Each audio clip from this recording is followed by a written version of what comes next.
Olá! Todo empresário, que é o profissional que organiza os meios de produção na busca da produção ou da prestação de serviço, vai, durante o andamento da sua atividade, utilizar-se de contratos mercantis. Os contratos mercantis, em parte, são disciplinados pelo Código Civil. Então, a disciplina dos contratos é encontrada parcialmente na Codificação Nova, mas ainda há leis especiais que tratam desta matéria. Nós temos o contrato de representação comercial autônoma e o contrato de franquia como exemplos de contratos que são disciplinados por leis especiais.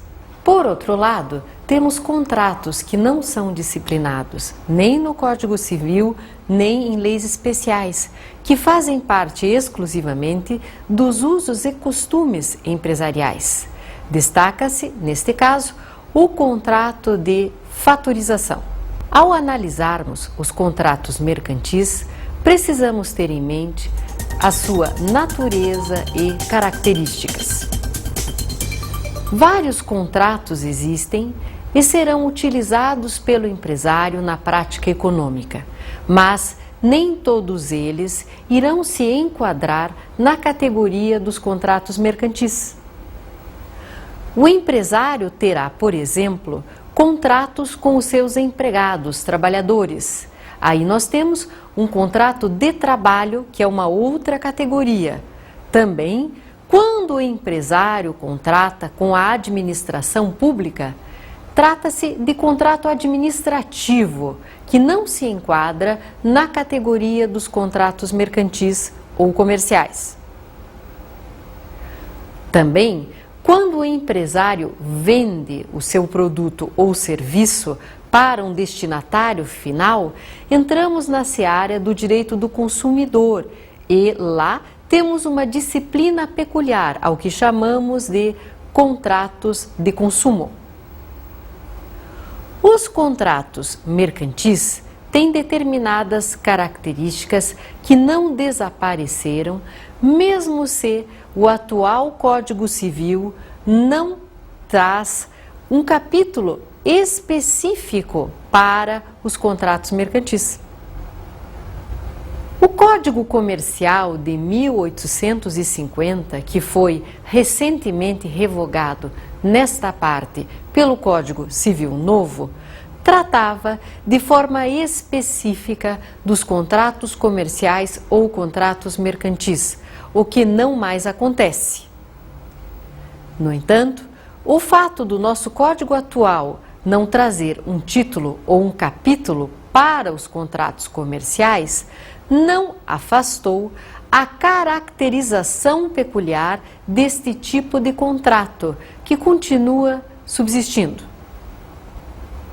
Estaremos diante de um contrato comercial quando as partes contratantes forem empresárias, ou ainda quando a destinação do contrato for uma atividade empresária. Nestas condições, tais contratos se enquadram na classificação conhecida como contratos comerciais. Os demais contratos serão disciplinados por outros princípios que nós não enfrentamos na disciplina do direito comercial.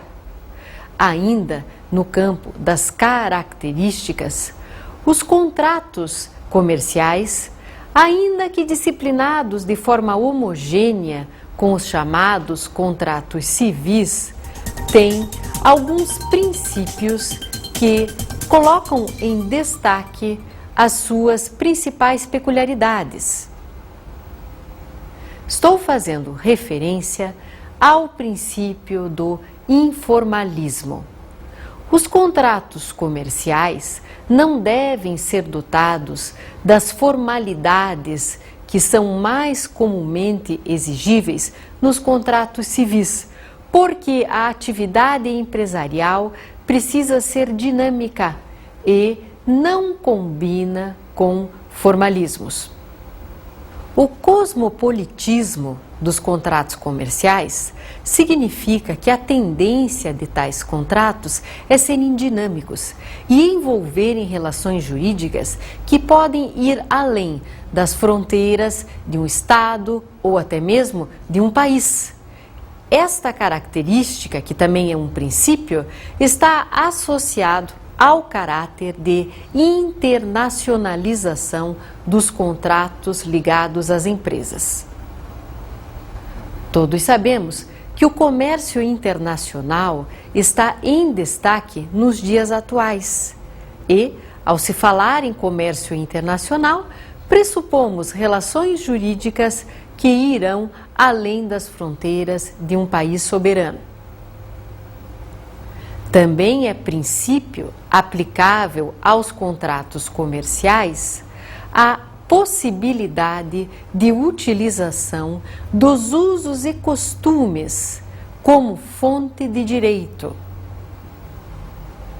Aí, mais uma característica típica desta modalidade contratual, que nós não iremos encontrar no contrato administrativo, no contrato civil ou no de trabalho, uma vez que é na atividade empresarial ou comercial que os usos e costumes têm maior força jurídica. Basta lembrar que o próprio contrato de fatorização, que é bastante utilizado na prática empresarial brasileira, não é disciplinado nem criado por lei alguma. Existem algumas normas gerais, é certo, mas o contrato é exclusivamente fruto dos usos e costumes empresariais, mecanismo que foi criado a serviço do bom desempenho da atividade do empresário. Vamos analisar alguns contratos em espécie. O primeiro contrato que destaco é o contrato de compra e venda mercantil, disciplinado pelo Código Civil de 2002. Todos sabemos que existe a compra e venda civil e, estou relatando agora, a existência de uma compra e venda peculiar, chamada pela doutrina de compra e venda mercantil. Esta compra, ela será realizada entre empresários com finalidade de revenda ou tendo por destinação a prática de uma atividade empresarial. No contrato de compra e venda mercantil, os sujeitos serão, quase que sempre, empresários que utilizarão o contrato, por exemplo, para comprar matéria-prima que será transformada e depois o produto vendido para o consumidor. Ou ainda, pode estar na situação de um empresário que adquire bens para compor o ativo da empresa, mas tais bens são diretamente relacionados à prática empresarial, podendo ser considerada esta também uma compra e venda mercantil ou comercial. O contrato de compra e venda envolve dois polos na relação jurídica. O polo vendedor, que é aquele que terá o dever de entregar o bem que foi adquirido pelo polo comprador, que por sua vez tem o dever de pagar o preço nas condições estabelecidas no contrato. A compra e venda é um contrato consensual, oneroso, bilateral e comutativo, se seguimos a tradicional classificação do direito civil. Os elementos da compra e venda mercantil são o preço, o consentimento e a coisa. O preço será fixado livremente pelas partes, mas não se admite preço aquém do próprio preço originário daquele produto, porque configuraria preço vil e se o preço for vil, a compra e venda poderá ser anulada. Também o preço abusivo encontra limites. A própria Lei de Defesa da Concorrência veda a fixação de preços abusivos. Consequentemente, a liberdade de fixação do preço deverá ser limitada pelos parâmetros do mercado. Temos o consentimento, que é a livre manifestação de vontade das partes interessadas no contrato. Para que o contrato seja válido, é preciso que as partes tenham manifestado consentimento sem qualquer tipo de erro, coação, dolo, que são os vícios de consentimento. Na hipótese de vício de consentimento, também o contrato de compra e venda poderá ser anulado. Outro elemento da compra e venda mercantil é a coisa.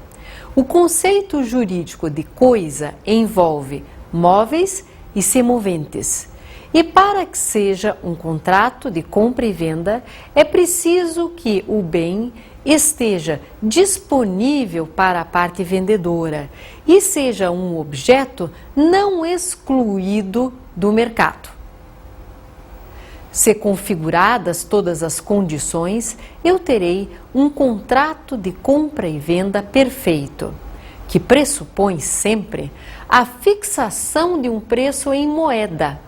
Se for uma compra e venda, mas onde não há entrada de moeda, para a lei será uma permuta e não estará enquadrado conceitualmente no contrato de compra e venda mercantil. O contrato de compra e venda mercantil poderá estar associado a algum tipo de garantia, como é o caso da compra e venda com reserva de domínio, quando então a titularidade que o comprador recebe poderá ser rescindida e restituída à parte vendedora se as condições do contrato não forem devidamente cumpridas. A alienação fiduciária é uma operação configurada a partir de um contrato muito importante na prática empresarial brasileira, porque ela está associada a crédito. O crédito é importantíssimo na própria atividade empresarial, que muitas vezes dele depende para poder se desenvolver. No entanto, também o consumidor, quando quer ter acesso a um bem, pode precisar de uma linha de crédito, de uma situação de crédito que possibilite a ele adquirir o bem com pagamento postergado. A alienação fiduciária é utilizada como forma de oferta de crédito e funciona da seguinte maneira: o interessado em adquirir um bem escolhe o bem e vai pretender um financiamento frente a uma empresa especializada. Esta empresa vai pagar o vendedor do bem, mas terá o bem em garantia do pagamento do financiamento realizado. Uma característica bem habitual no contrato de alienação fiduciária é que o devedor da instituição, que é o pretendente do bem, fica de imediato com a sua posse e também propriedade. No entanto, se o crédito não for restituído, a propriedade irá ser rescindida e o bem transferido, alienado de forma definitiva ao agente financeiro. O contrato de alienação fiduciária pode ser utilizado para bens móveis e imóveis, e nós conhecemos muito na modalidade de consórcio, que é um contrato de alienação fiduciária. O Código Civil de 2002 trata da propriedade fiduciária. Temos também como disciplina jurídica deste tipo de contrato um decreto, que é o Decreto 911 de 69, que continua vigente. Sobre alienação fiduciária ainda, devemos observar que ela não sofre os efeitos da recuperação judicial da empresa e, no caso da falência, ela estará enquadrada dentre os créditos garantidos. O contrato de leasing. O contrato de leasing também está relacionado a financiamento para a prática do consumo e ele se caracteriza por ser ao mesmo tempo uma locação e uma opção de compra. Então, pelo leasing, o beneficiário do contrato recebe, via de regra, um bem que escolheu para uso e este uso será remunerado na forma de prestações mensais, uma locação. No entanto, diferentemente da locação, no leasing, ao final do contrato, poderá o beneficiário optar pela compra do bem, mediante pagamento do valor residual. Consequentemente, o leasing é um misto de contrato de compra e venda e contrato de locação. O leasing é utilizado também como uma forma contratual adequada quando estamos nos referindo a máquinas, equipamentos que, no tempo, são facilmente considerados ultrapassados. Ao invés de se descapitalizar comprando um bem que dentro de um certo período não terá mais utilidade, o empresário pode optar pelo leasing, que também é chamado de arrendamento mercantil, pagar os preços mensais e, eventualmente, se não é do seu interesse, não fazer a opção de compra ao final, uma vez que a máquina já estará obsoleta. O leasing é reconhecido no direito brasileiro exclusivamente para fins tributários. Nós não temos no direito empresarial ou comercial norma específica para essa modalidade contratual. Por outro lado, na prática empresarial há modalidades de leasing. O leasing convencional é este que relatei, no qual o beneficiário escolhe o bem e a empresa que vai fazer o arrendamento irá receber as prestações mensais com opção de compra do favorecido ao final. Temos ainda o conhecido leasing back. Esse leasing, ele funciona como uma forma de capitalização para o empresário. O empresário é o dono do bem. Ele vai vender o bem para a empresa de leasing, que vai arrendar para ele próprio.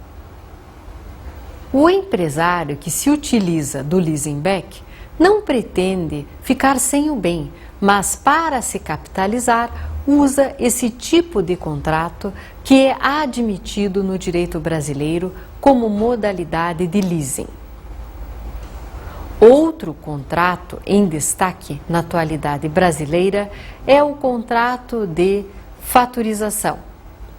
O contrato de faturização tem relação igualmente com crédito, com valores que serão recebidos pelo empresário para que ele possa exercer sua atividade de forma mais inteligente e produtiva. A faturização trabalha com a transferência de títulos de crédito para a empresa faturizadora ou empresa de factoring. Esta empresa irá adiantar valores para o empresário, respaldada nos títulos que lhe são transferidos. É benéfico para o empresário optar pela fatorização se ele precisa de liquidez, que não detém, uma vez que o crédito significa perspectiva de pagamento futuro e não atual. Pela fatorização, ele irá receber valores antecipados, sem ter que recorrer, por exemplo, a empréstimos bancários, que podem ter juros mais altos. Já a empresa de factoring ganha porque, ao pagar pelo título, ela não irá pagar a totalidade do valor de face. Irá cobrar taxas de administração, de risco, mas em contrapartida ficará com o ônus de cobrar o título. Assim, uma empresa que opte pela fatorização poderá não ter mais um departamento específico para a cobrança dos títulos, uma vez que tais podem ser transferidos para a empresa de factoring, que será então a responsável pela cobrança, execução e correrá os riscos. A fatorização, embora bastante usual, não é disciplinada por lei específica. Se temos uma lide nesta área, precisamos consultar normas gerais sobre os contratos, a jurisprudência e princípios aplicáveis à situação concreta. Outro contrato moderno e importante é o contrato de franquia. Este contrato apareceu nos Estados Unidos na segunda metade do século passado como uma opção para o empresário aumentar a sua área de atuação sem os ônus. Quando o empresário quer ampliar a sua área, ele pode abrir filiais, mas as filiais correm por risco e conta do empresário interessado. Já na franquia, muitos desses ônus são transferidos para o franqueado. A franquia diz respeito à transferência de tecnologia, modalidades de venda, de contabilidade ou meramente autorização para comercialização de produtos. Só se pode falar em franquia quando estivermos diante de um produto ou serviço que já tenha aceitação no mercado, porque afinal, o franqueado só irá se interessar por pagar por uma franquia se ele tem uma boa perspectiva de acolhida do mercado quanto ao produto ou ao serviço prestado. O franqueador, que é o titular da marca, do know-how, da patente ou do produto, ele recebe quando transfere o direito de uso da sua propriedade intelectual para o franqueado. E recebe também valores mensais que são chamados de royalties, normalmente índices sobre as vendas realizadas. Os contratos de franquia devem ter muito rigor na sua disciplina, para que franqueador e franqueado possam conhecer a exata extensão do vínculo que estão estabelecendo. Por exemplo, se o franqueador exige do franqueado um determinado volume de venda mensal. Estando estabelecido na circular de oferta e, portanto, integrando o contrato de franquia, o franqueado não terá como se esquivar da obrigação. O contrato de franquia, além de ser uma segurança para o franqueador e as suas expectativas, funciona igualmente como uma garantia para o franqueado, já que normalmente trabalha com a fixação de cláusula de exclusividade. A exclusividade de uma franquia pode ter como base territorial um país, um estado, um bairro, um shopping center, depende do que for convencionado pelas partes. O contrato de franquia foi recentemente disciplinado por lei especial. Antes era, assim como a fatorização, fruto dos usos e costumes mercantis. A lei aplicável à franquia é a Lei 8955 de 94, que regula a oferta de franquia e, consequentemente, o conteúdo deste contrato. Esta lei foi criada de forma minuciosa para evitar uma falta de comunicação entre franqueador e franqueado e, sem dúvida, estabelece as principais bases obrigatórias para o contrato de franquia. Principais normas. As principais normas estão no Código Civil, dos artigos 421 ao artigo 839. Vamos ao artigo em destaque. Em destaque está o artigo 421, porque ele consagra no direito contratual brasileiro a função social, como sendo indissociável da liberdade de contratar. Código Civil, artigo 421. A liberdade de contratar será exercida em razão e nos limites da função social do contrato. Dicas de estudo.